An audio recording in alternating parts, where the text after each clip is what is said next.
Assalamualaikum Besti. Alhamdulillah kita bisa berjumpa lagi ya.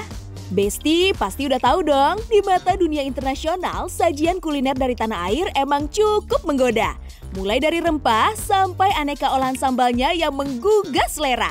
Di sini siapa nih yang termasuk tim makan pedas?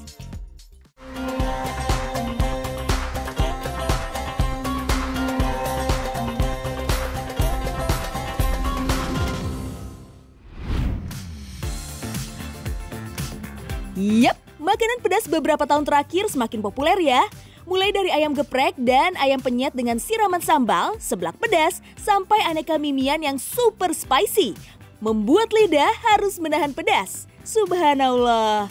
Kalau sudah begini, masih adakah kebaikan yang bisa kita petik? Indonesia salah satu negeri yang Masya Allah luar biasa dianugerahi oleh Allah, berlimpah kekayaan alam, berlimpah jenis-jenis sayuran, tanaman, dan pepohonan, dan lain sebagainya. Dan tentunya yang tidak kalah banyak di negeri kita ini adalah rempah-rempah dan rimpang-rimpang atau bumbu-bumbu dapur. Maka Masya Allah salah satu yang kita ketahui sangat dikenal di Indonesia adalah produk ciptaan Allah yang bernama cabai.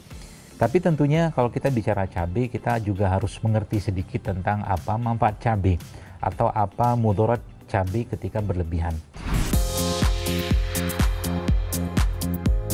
Besti, dalam sudut pandang ilmu kesehatan, cabai adalah produk ciptaan Allah dengan berjuta manfaat baik di dalamnya. Kalau selama ini kita mengenal buah jeruk sebagai salah satu sumber vitamin C terbaik, siapa sangka kandungan vitamin C pada cabai ternyata jauh lebih banyak ketimbang kandungan vitamin C pada buah jeruk. Nah Besti, vitamin C adalah salah satu antioksidan terbaik yang dikenal memiliki manfaat untuk meningkatkan sistem kekebalan tubuh kita. Katanya sih, cabai yang pedas mengalahkan jeruk 3:1 dalam hal nutrisi penambah kekebalan tubuh. Tapi ya, tetap kalau buah jeruk sekilo bisa dilahap sendirian dan biasa aja efeknya. Kalau makan cabai sekilo, bisa mulus parah itu perut. Besti, selama ini masakan Nusantara terkenal nikmat penuh rempah dengan sentuhan cita rasa pedas yang menggugah. Secara nggak resmi, Indonesia juga dikenal dengan sebutan negeri 1000 sambal loh. Nggak berlebihan sih, masyarakat kita emang akrab banget dengan sambal. Diperkirakan ada lebih dari 320 jenis racikan sambal yang terdata dari berbagai penjuru daerah di tanah air. Ayo ngaku, siapa nih yang doyan banget sama sambal? Besti, cita rasa pedas emang bikin nagih, tapi sejatinya pedas bukanlah rasa yang mampu terbaca di lidah. Pedas hanyalah sensasi dari sel-sel dalam mulut yang terbakar. Senyawa capsaicin yang terkandung pada cabai lah yang membuat bagian ujung syaraf lidah mengirim sinyal sensasi rasa sakit dan terbakar kepada otak. Sayangnya yang nikmat belum tentu sehat. Yang terlihat lezat menggugah juga belum tentu berfaedah kalau disikapinya secara salah. Kita tahu bahwa pengolahan cabai ya ada yang menggunakan minyak-minyakan ya, minyak-minyakan seperti minyak goreng gitu yang akhirnya masuk lagi minyak ke tubuh kita. Dan itu tidak baik bagi kesehatan tentunya ya, apalagi yang digoreng dengan menggunakan minyak-minyak yang sudah lama digunakan, yang sudah teroksidasi seperti itu. Mungkin lebih baik cabai yang masih fresh ya seperti itu, atau mungkin kalaupun digoreng itu cuman menggunakan minyak kelapa dan tidak lama.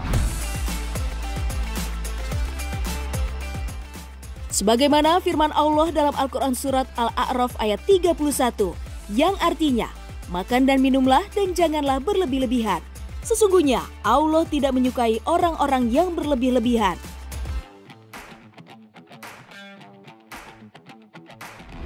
Kita juga harus menjaga tubuh kita agar jangan berlebihan. Saya pernah lihat ada makanan lah gitu kan yang cabenya tuh sampai 200 gitu kan. Sejenis makanan ya umum lah gitu, tapi ini saya katakan bisa merusak atau melukai lambung. Nah, kalau sudah merusak atau melukai lambung, otomatis kan jadi masalah buat kita, apalagi sampai ke tuka ya atau ulkus di lambung itu tidak baik. Jadi hal-hal seperti itu mungkin kita perlu perhatikan juga. Memang di samping katakanlah cabai sedang naik daun gitu kan, ya itu tidak masalah ya. Cuman aspek-aspek makan sehat dan tidak berlebihan dalam makanan pun kita harus perhatikan. Besti, sebagai produk alam ciptaan Allah, cabai memang memiliki banyak manfaat. Selain kandungan vitamin C atau asam askorbat yang mampu menjaga sistem kekebalan tubuh, ada manfaat baik lainnya seperti menjaga kesehatan jantung, membantu mengontrol kolesterol, menurunkan berat badan, hingga mencegah perkembangan sel kanker di dalam tubuh.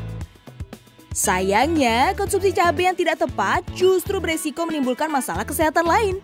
Yang paling umum sih, kalau berlebihan makan pedas, biasanya perut bakalan terasa mules hingga diare. Oh ya, selama ini biji cabai juga sering dikaitkan sebagai penyebab penyakit usus buntu loh. Eits, tapi untunglah ternyata itu semua cuma mitos. Masya Allah.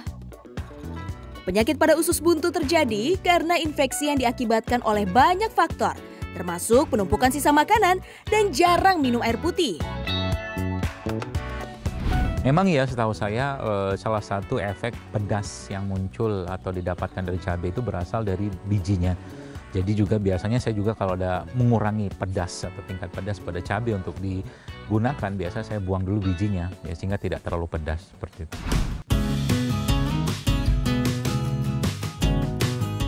Ya, nggak bisa dipungkiri Besti, saat ini cabai seakan menjadi sebuah bumbu inti. Di banyak masakan lokal maupun internasional, jajanan jadul maupun kekinian, keberadaan cabai hampir selalu digunakan.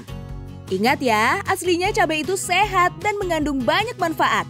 Dengan pengolahan dan kombinasi bahan yang tepat, khasiatnya tentu akan berlipat. Tenang, nggak usah bingung mau dibikin apa. Ada nih resep gado-gado spesial yang bisa kamu coba sendiri di rumah nanti Besti. Kita masih pada topik cabai-cabean dan saya punya banyak cabai di sini. Ada cabai merah atau dulunya mungkin keriting tapi sudah dibonding. Masya Allah ya, dan ada cabai rawit, ada cabai hijau. Pertanyaan, cabai ini mau diapain? Biasa. Ya, konsep masak sehat kita mah tidak jauh-jauh dari makanan-makanan alami atau real food yang hari ini ada di depan saya. Ada tempe, ada jagung, ada bayam, ada wortel, ada bayam merah, dan ada selada, dan ada kentang. Mau bikin apa? Gado-gado.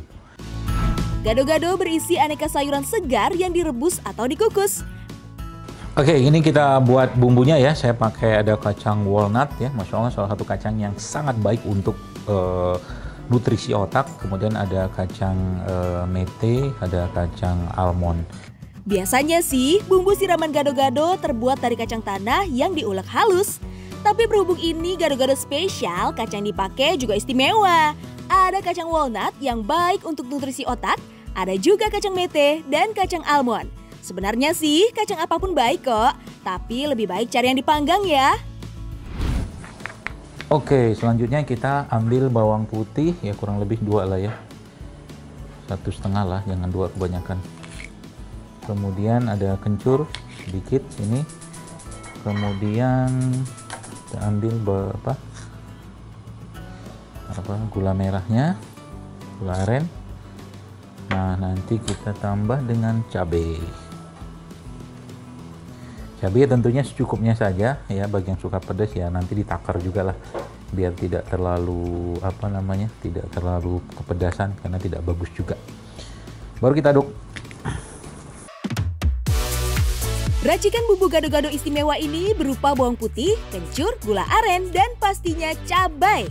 Ingat, untuk cabainya jangan berlebihan. Tentukan batas tanda sendiri sampai di mana tubuh kalian mampu menerima sensasi dan efek rasa pedas yang ditimbulkan.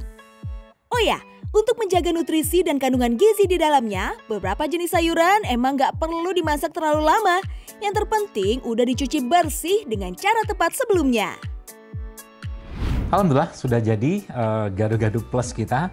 Kenapa plus? Karena kita menggunakan kacang-kacang yang berbeda seperti kacang biasa, yaitu kacang almond, kacang walnut, kacang mete atau kacang mede. Dan kita tambahkan tentunya dengan garam, dengan gula aren, kemudian juga dengan jeruk nipis sedikit sebagai yang bikin atau mungkin sensasi asamnya. Dan ini tinggal diaduk saja, nanti setelah kita aduk kita akan coba rasanya. Tapi saya sudah coba tadi. Masya Allah, tasty tentunya, tapi karena kebanyakan cabai juga, karena saya suka pedas, jadi agak sedikit pedas. Alhamdulillah ya Besti, selamat mencoba!